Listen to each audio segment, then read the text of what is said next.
This motorcycle drill is basically spinning the forearm down. Guys, welcome to the channel. Today's video, I'm going to be helping you with your wrist angles throughout the golf swing. It's something that I'm working on specifically as well, and it definitely relates to quality of rotation. So stay tuned to get some real good nuggets of information for your practice session. But also, we're going to be practicing without a golf club, without a golf ball. This is stuff that you can do at home as well. Now, I'm just about to fly out to Dubai for a Pro-Am event, and I haven't played golf in about 2 months. It's been 0 degrees Celsius.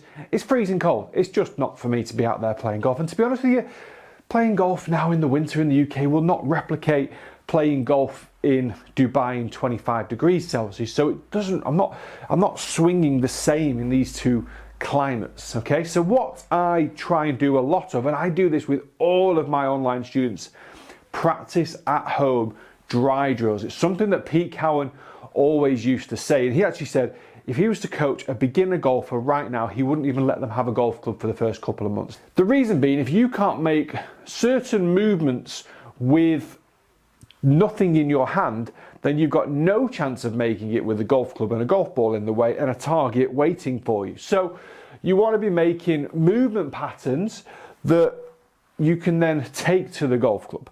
So the drill we're going to do, you literally just need nothing actually. You don't even need, I was going to say you need a wooden spoon or something. You don't. I'm literally doing nothing.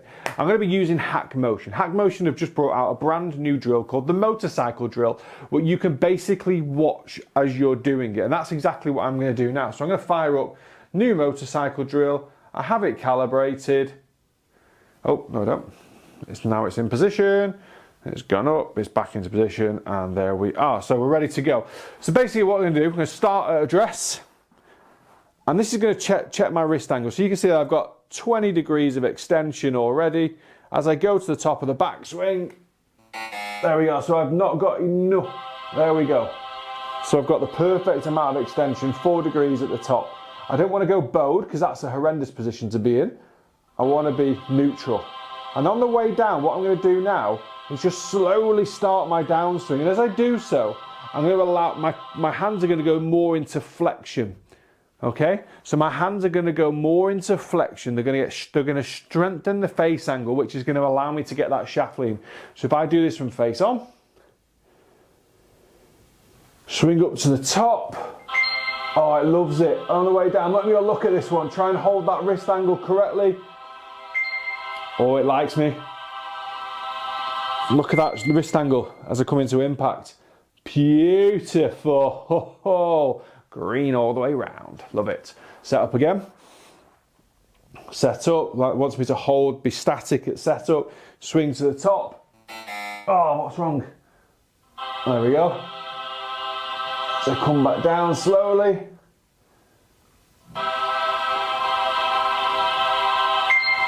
Not bad. Wrist angle.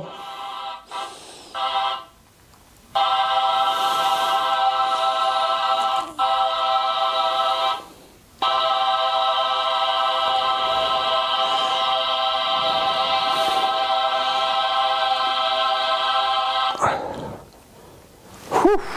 It's hard work. Straight away, I'm able to feel that from I get natural grip position. I have a strong left hand, okay? So I am in extension. I've got a cupped left wrist.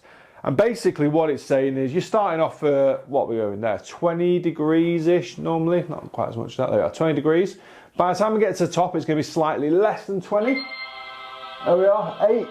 So I've gone stronger. I've bowed it versus how it started. And as I start to come back down, I'm going to try and bow it a bit more. So you notice how I'm back into, I'm at 0. I'm going into flexion. -4, -6. Look at my wrist angles are coming into impact. I've got my hips turned out. I've got my rotation of my body. I'm over the golf ball, I'm staying in posture. I've no early extension. Oh, pretty good. And you can see there on the line as well, I just went off course a little bit in the middle. I didn't quite get to impact because I was talking. So you can see that these dry drills, I'm starting to feel and understand where my wrist starts, where my wrist gets to at the top of the backswing, how it starts to move down in that transition on the way down as well, how I need to get into impact. So now I'm going to be practicing that quite a few times between now and leaving. So The only thing to do now is to go and test it in Dubai. Let's see if it actually works on the golf course. So as I take my setup, and this is again, I've done this drill and rehearsal so many times that even when I do my practice swing now, I can start to create that same feel. I've got my right elbow out in front of my body. I've got the shaft of the club parallel to target. I've got the toe of the club kind of basically toed in, so it's parallel to my spine angle. And as I rotate my body into impact, I've got the shaft of the club in front of the golf ball. So it's encouraging me to be compressed. It's encouraging my swing path to be neutral. And hopefully it's encouraging me to really strike the ball. Ball, then turf second. So it's encouraging me to strike the ball more consistently. But you may be struggling with that transition, because as you get to the top, you may open that club face. And if you see the angle of the toe now versus my spine angle, you'll see that they're completely different. That would be parallel to my spine angle, therefore parallel to the target and neutral to straight. That is wide open. And I see a lot of players cupping the wrist, opening the wrist in that transition. And what it also does is it throws the hands away from the body and it lies the shaft of the club down. So my hands are away, the head is behind, the face is open, the shaft is horizontal. Three things I really do not want this club to be doing. Whereas if I go to the top of the backswing and I start to spin that forearm down, then you'll be able to see that I'm getting this golf club into position. And for me personally, and how I interpret a lot of how Pete Cowen coaches, this motorcycle drill is basically spinning the forearm down. I'm keeping my hands and arms in front of the body, and I'm working that forearm and that palm of the hand down towards the ground. And again, it's stuff that I've been able to feel whilst doing this motorcycle drill. I've been able to take away even hack motion and just use my trail arm. Get my trail arm bent into my body, get my palm to the ground. I swing up to the top with a lot of rotation in my chest and my hips. And as I start to come back down, I get this elbow back in front of my stomach and then my palm back down to the ground. So what the motorcycle drill was wanting me to do was become more flexion on the way down with my lead wrist. I've basically interpreted that in my own way to say, well, I'm going to use my right side to feel that my right side stays extended and my palm stays at the ground. So I'm able to spin my forearm down, getting the golf club in front of my body, therefore delivering the shaft angle neutral, which is giving me a more neutral ball flight. But also, it's allowed me to understand this, how to control the club face.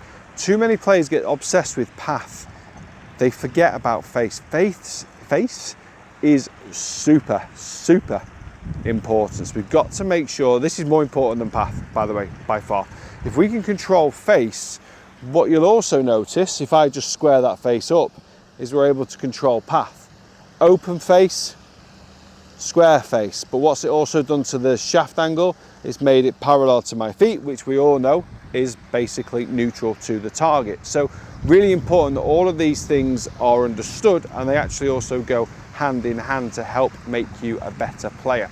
Thank you so much for watching. I hope you've enjoyed the video. Please hit the like, hit the subscribe, and I'm going to see you next time for some more coaching content.